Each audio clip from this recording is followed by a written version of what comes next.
ఇషాం guys, నేను ఒక secret చెప్తా. సీక్రెట్ అని చెప్పి వీడియోలో చెప్తుంది ఏంటి అని అనుకుంటున్నారా? సీక్రెట్ అందరికీ సీక్రెటే, అదేంటో చెప్తా. బంధాలన్నీ కూడా కఠినత్వాన్ని, ఏంటంటే క్రూరత్వాన్ని, ఈ డిక్షనరీలో ఉన్న ఈ పదాలని పక్కన పెడితే గాయస్, ఎందుకు రిలేషన్స్ అన్నీ బ్రేకప్ అవ్వడానికి కాజ్ అవుతుంది, ఎలా అసలు దీనికి మెయిన్ రూట్ కాజ్ ఏంటో మనం ఈ వీడియోలో చూద్దాం. ఓకేనా? థింక్ ఇస్ దట్ ఒక బంధంని డివైన్ మీ లైఫ్లో పంపించారు. ఇప్పుడు మొత్తం కంట్రోలింగ్ మీ చేతిలోనే ఉంది. ఎలా అంటారా? ఈ బంధం పట్ల మీరు కృతజ్ఞత భావం ఉంటే ఒక అడుగు ముందుకెళ్తారు. ఐ మీన్ టు సే, వాళ్ళతో మీ యొక్క జర్నీ ముందుకెళ్తుంది.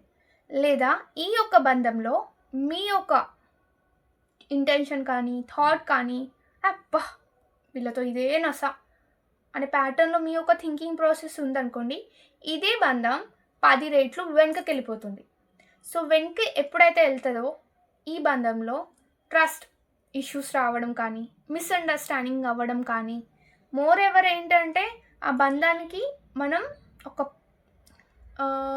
ఫోబియాగా, ప్యానిక్గా తీసుకోవడం అనేది జరుగుతుంది. సో ఏదైనా బంధం కావచ్చు, ఒకవేళ మీ యొక్క హ్యాపీనెస్ని పెంచితే, మీ యొక్క పీస్ ఆఫ్ మైండ్ని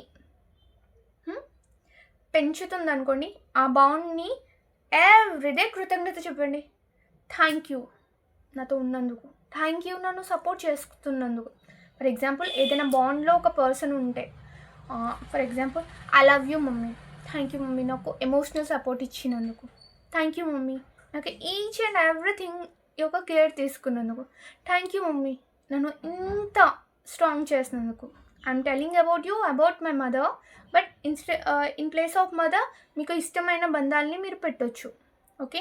ఎప్పుడైతే ఒక బంధం గురించి నెగిటివ్ థాట్ రిలీజ్ అవుతుందో, నెగిటివ్ మాటలు రిలీజ్ అవుతుందో, అది 10 అడుగులు వెనుకకి వెళ్ళిపోతుంది. తర్వాత అది బలహీనమై తెగిపోతుందన్నమాట.